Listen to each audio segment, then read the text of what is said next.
Hey guys, how's it going? Welcome to my video. Alright guys, let me tell you guys how I fixed my car the other day. So I was out of the park, did a 1 hour jog, came back to my car, ready to go home, try to start it. It cranked, but it did not turn over. It kept on cranking, but did not turn over. And I must have tried to crank it at least, I would say like 15 times within the course of me trying to figure it out, what the problem was. All right. So I'm like, okay, what could this situation be, considering I did change the battery up. I changed the battery maybe 2 months ago. It's got a brand new battery. It's not the starter. I know 100% it's not the starter. Obviously, it cranks. The starter cranks the car. It cranks. So I'll rule out the starter. Everything having to do with the starter, ruled out. And basically, it was a strong crank. So I was pretty sure it wasn't the battery, but just in case, I turned on the light. The headlights went out. See how bright they are, and they were pretty bright. So I was like, it probably isn't the battery. I was thinking maybe I had a defective battery, but I was pretty sure it wasn't the battery. All right, it wasn't a slow crank. It wasn't like, it wasn't a slow crank. It was a strong crank. But here's what I did anyway. I actually got my power pack, put it on, and try to crank it that way, just to make sure it's 100% not the battery. And it cranked. It wouldn't start. Did the same thing. Definitely wasn't the battery. And on top of that, I was looking around just to make sure that my terminals were clean and tight, because I did clean the terminals. I did tighten them up 2 months ago. I didn't think that it was going to be corroded after 2 months, and they weren't corroded after 2 months. So I was like, all right, okay, I know what the obvious is, but I'm going to go through these steps, just to make sure that I pretty much troubleshoot the easiest things, and then I'm going to go to, the bigger issues. So at that point, I knew it wasn't the starter.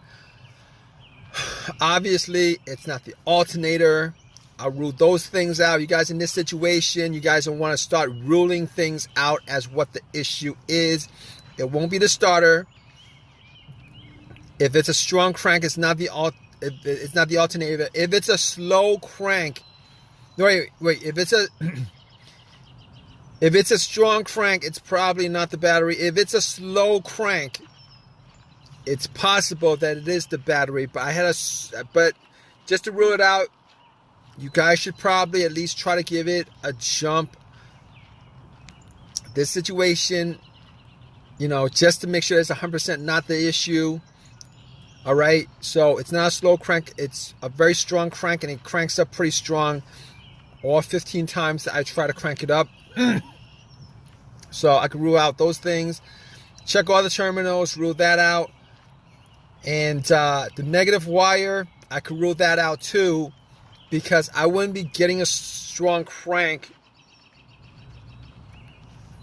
Well, it's possible. It's possible that it could be the negative ground wire that could cause that issue. It's very possible, maybe. But I was getting a strong crank, so I was pretty sure that all the wiring were tight and good, and it wasn't with the negative or the battery or any of the other stuff. So moving on from that, I'm thinking to myself, okay, maybe it's a fuse. Maybe it's a fuse, the fuel pump. Maybe it's a relay to the fuel pump. Maybe it's the fuel pump itself. could be the car's computer, all of those things. All right, and I'm going to help you guys troubleshoot this because I troubleshooted it. All right, it's how I troubleshoot this whole entire issue. All right, you guys have this situation. This is how you guys troubleshoot this issue. All right, you guys have a crank, but it won't turn over. Here's how you do it. All right, maybe it's the car's computer. Now, I was not getting a check engine light on the car. I was not getting a check engine light on the dash. So I could pretty much rule out a whole bunch of things. All the sensors, all the things that be caused by the sensors, I could pretty much rule out. There was no check engine light. And I'll tell you guys what, when I actually, when I actually put an OBD2 on it, okay, when I put an OBD2 on it, first of all, it actually ran through the scan, gave me a whole readout.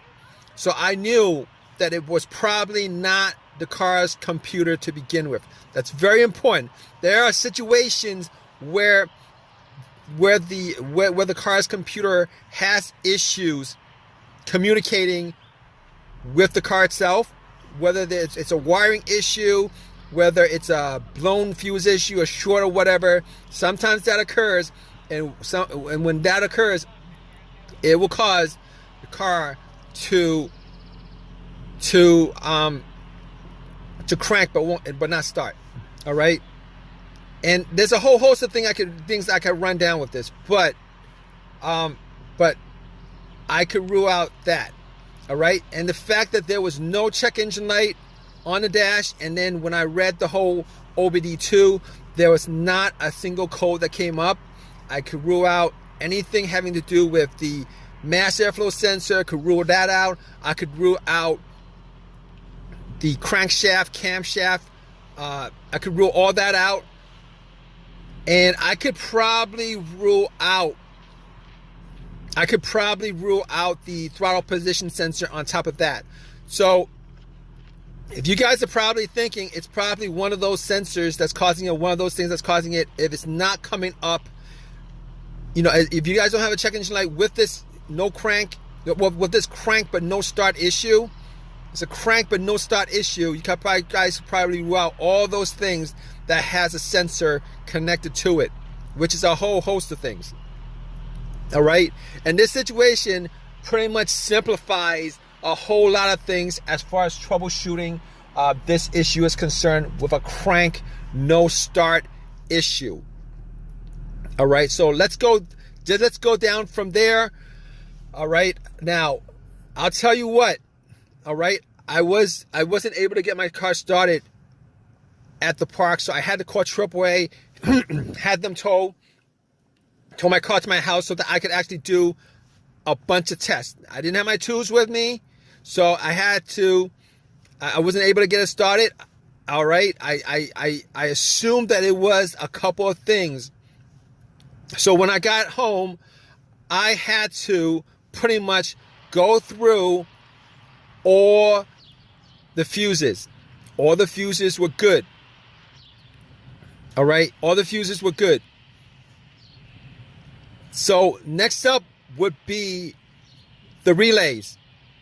I assume in this situation that it was probably either going to be a fuel issue, like maybe a relay or a fuse connected to the fuel pump that would cause this situation.